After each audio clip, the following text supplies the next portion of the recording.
देखिए बड़ा ही सेंसिटिव सा टॉपिक है। क्या होता है ना कि बहुत बार अचानक से पेंशनर की डेथ हो जाती है, तो अब उसमें ना जो स्पाउस है या जो डिपेंडेंट है उनको समझ में नहीं आता है कि क्या करें। तो आज की इस वीडियो में मैं यही बताऊंगा कि अगर पेंशनर की अचानक से डेथ हो जाती है तो आपको सबसे पहले क्या स्टेप्स फॉलो करने हैं, सो दैट कि आप ना अपना जो आपका जो पेंशन है वो स्पाउस को, फैमिली पेंशन को बहुत ही प्रॉपर वे में इनिशिएट हो सके। क्योंकि समटाइम्स क्या होता है कि पेंशन, हमारे पास वैसे कमेंट्स भी आ रहे हैं कि पेंशनर की डेथ हो गई और वो 1 साल 2 साल तक छोड़ ही देते हैं, कुछ करते ही नहीं है, फिर उसके बाद प्रोसेस स्टार्ट करते हैं, तो वो ना आपके लिए टाइम टेकिंग हो जाएगा।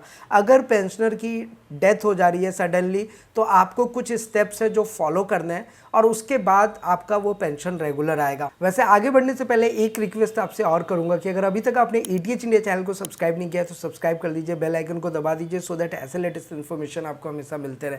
क्योंकि देखिए हमने पहले के वीडियोज़ में आपको बताया हुआ है कि प्री मेच्योर रिटायरमेंट क्या होता है, क्या सितंबर की पेंशन DAR 53% के साथ मिलेगा, कैसे मिल रहा है, उसका कैलकुलेशन क्या है, जो आपको बढ़ा हुआ पेंशन मिल रहा है, OROP एरियर जो दिया जा रहा है, आपके रैंक और आपके सर्विस पीरियड के अकॉर्डिंग उसको कैलकुलेट कैसे कर सकते हैं।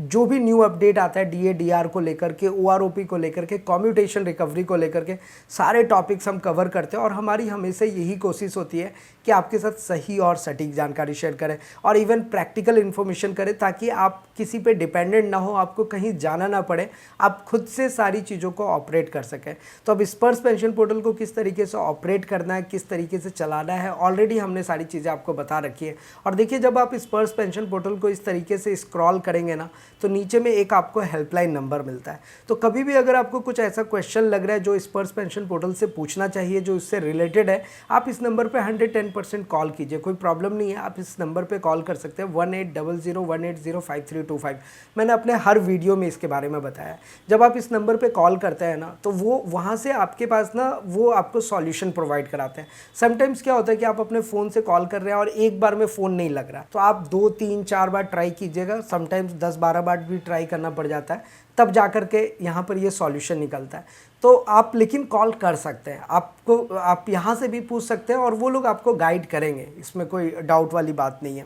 अब हम आते हैं अपने टॉपिक पे। जो हमारा टॉपिक था कि लाइक अब होता क्या है कि पेंशनर की ना सडनली अचानक से डेथ हो जाती है। अब ऐसे सिचुएशन में पेंशनर परेशान होते हैं कि क्या करना चाहिए।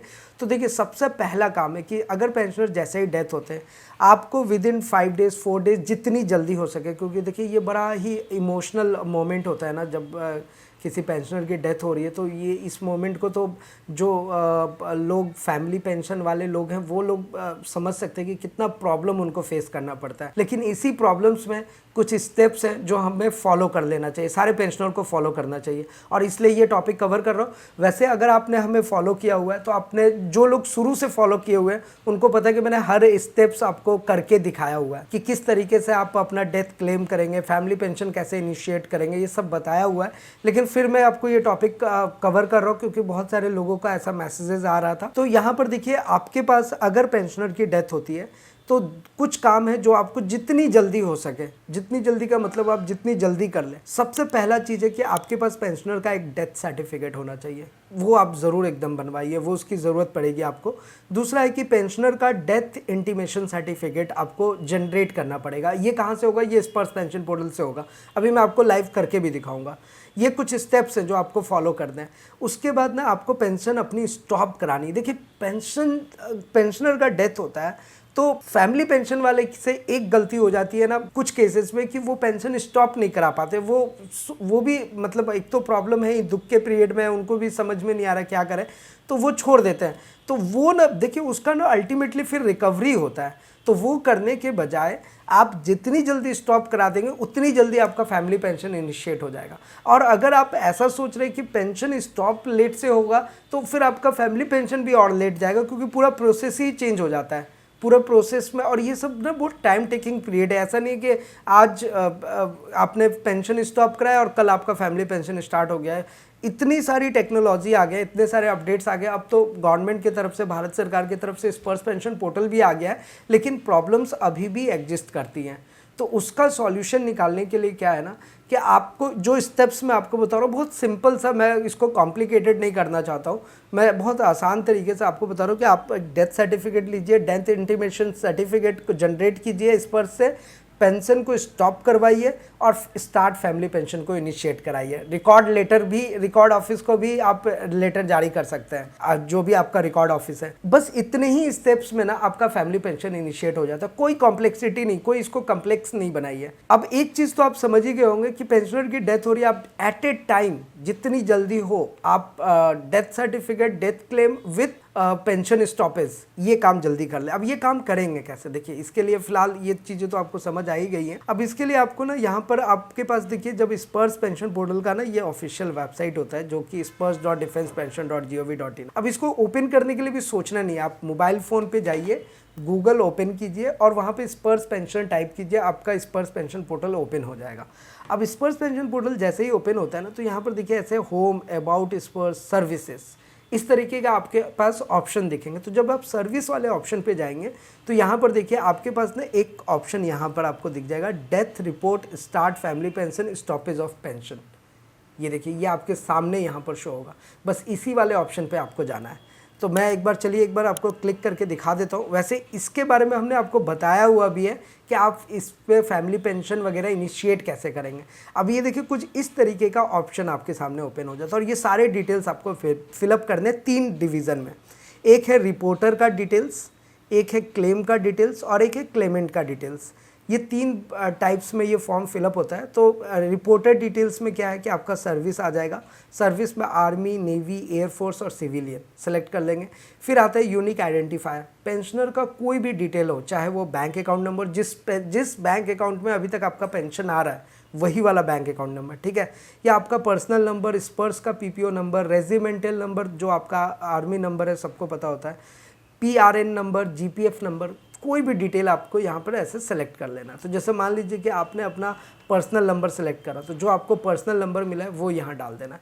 फिर एक और आइडेंटिफायर आता है, तो यहाँ पर आप ध्यान ये देना कि अगर यहाँ आपने पर्सनल नंबर सेलेक्ट कर लिया तो यहाँ पर आप बैंक अकाउंट नंबर दूसरा सेलेक्ट कीजिए और वो नंबर आप यहाँ पे डाल दीजिए। नेम ऑफ पेंशनर जो एज इट इज़ आपके रिकॉर्ड ऑफिस में है, जो आपके पीपीओ पे मेंशन होता है, जो आपके बैंक अकाउंट में जो नेम है वो नेम मैच करना चाहिए। वो नेम डालने के बाद यहाँ पर कैप्चा कोड देंगे, सर्च बटन पे क्लिक करेंगे, उनसे रिलेटेड सारी इन्फॉर्मेशन आ जाएगी।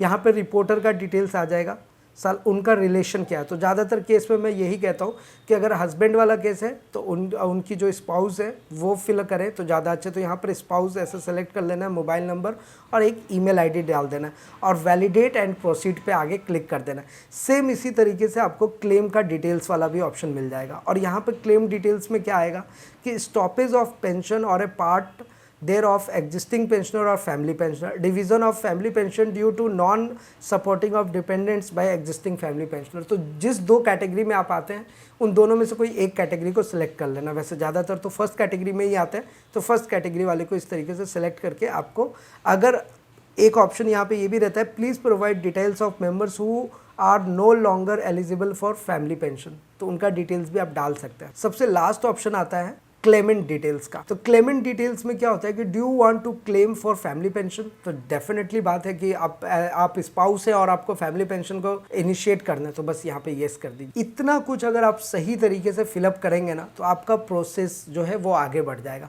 और इसका एक प्रैक्टिकल वीडियो है, वो आप ज़रूर चेक कीजिएगा और भी आपको बहुत सारे डिटेल्स मिल जाएंगे। लेकिन अगर आपको कुछ ऐसा प्रॉब्लम अगर आप फेस कर रहे हैं या कुछ इस तरीके की दिक्कत आ रही है तो ये वाला काम कर लीजिए जो मैंने अभी आपको थोड़ी देर पहले बताया था, वो काम आपको कर लेना है, जो कि ये है कि आप अपना डेथ सर्टिफिकेट, पेंशन को स्टॉप और फिर उसके बाद फैमिली पेंशन इनिशिएट करेंगे। कैसे करेंगे स्पर्स पेंशन पोर्टल में, यह मैंने आपको प्रैक्टिकली बता दिया। अब दूसरा टॉपिक है जो हमारा रिलेटेड है स्पर्स मैसेज से, कि पेंशनर को लाइक जो बढ़ा हुआ जो पेंशन है वो उसका मैसेज जो है वो आपको 25 सितंबर से सबको मिलना शुरू हो गया है। अगर आपको किसी कारण से मैसेज नहीं आ रहा तो आप स्पर्स पेंशन पोर्टल में लॉगिन करके अपना कॉरेजेंडम पीपीओ चेक कर सकते हैं। और अभी पिछले ही वीडियो में मैंने बताया था कि कॉरेजेंडम पीपीओ जब चेक करने जाते हैं, स्पर्स पेंशन पोर्टल में लॉगिन करते हैं, तो वहाँ पर भी कुछ एरर आ रहा है क्योंकि स्पर्स पेंशन पोर्टल का जो सर्वर है वो काफ़ी स्लो डाउन हो गया है। तो वहाँ पर अगर एरर आ रहा है तो भी आप क्या कर सकते हैं कि 1-2 बार ट्राई करेंगे, एक आध घंटे बाद ट्राई करेंगे, वो ओपन होता है और वहाँ पे जो कॉरेजेंडम पीपीओ है ना, अगर वहाँ बढ़ा हुआ आ रहा है तो फिर इसका मतलब आपका पेंशन बढ़ के ही मिलेगा। लेकिन अगर वहाँ भी नहीं बढ़ा हुआ आ रहा है, मैसेज भी नहीं आया, तो थोड़ा सा वेट कीजिएगा तो एरियर आपको मिल जाएगा। अदरवाइज़ आप सीधे स्पर्स पेंशन पोर्टल का जो हेल्पलाइन नंबर है उस पर कॉल कीजिए, अपना पर्सनल नंबर बताइए, वो लोग वहाँ से आपको गाइड कर देंगे। बस यही कुछ डिटेल्स था। और जो प्री मैच्योर रिटायरमेंट है, जो PMR वाले पेंशनर्स हैं, उनको OROP 3 के दायरे में नहीं रखा गया है। उनका अब बेसिकली क्या हो रहा है कि OROP 2 भी नहीं मिला था उनको, तो OROP 3 भी नहीं मिल रहा है। हालांकि उस पर कोर्ट केस हुआ है, लेकिन वहाँ पे भी डेट की बात की जा रही है, तो डेट भी होगा तब पर भी कुछ ना कुछ PMR वाले रह ही जाएंगे जिनका काम नहीं हो पाएगा। तो अब सरकार इसके ऊपर क्या फ़ैसला लेती है वो तो हम आगे आपको गाइड करेंगे ही। तो मुझे उम्मीद है कि ये वीडियो आपके लिए हेल्पफुल ज़रूर लगा होगा, यूज़फुल होगा। लेकिन अगर फिर भी अगर आपके मन में कोई सवाल रह जाए, किसी भी टाइप का क्वेश्चन हो, क्वेरीज हो, आप नीचे कमेंट करके पूछ सकते हैं। साथ ही साथ अगर आप अपना कोई एडवाइस या सुझाव देना चाहते हैं वो भी आप हमारे साथ ज़रूर शेयर कीजिए। तो फिलहाल आज के इस वीडियो में इतना ही, फिर मिलते हैं किसी नेक्स्ट इंटरेस्टिंग वीडियो में। तब तक के लिए सलाम दुआ और प्रणाम, सत श्री अकाल। Keep watching, keep smiling. अपना और अपने साथ सबका ख्याल रखें। जय हिंद, वंदे मातरम।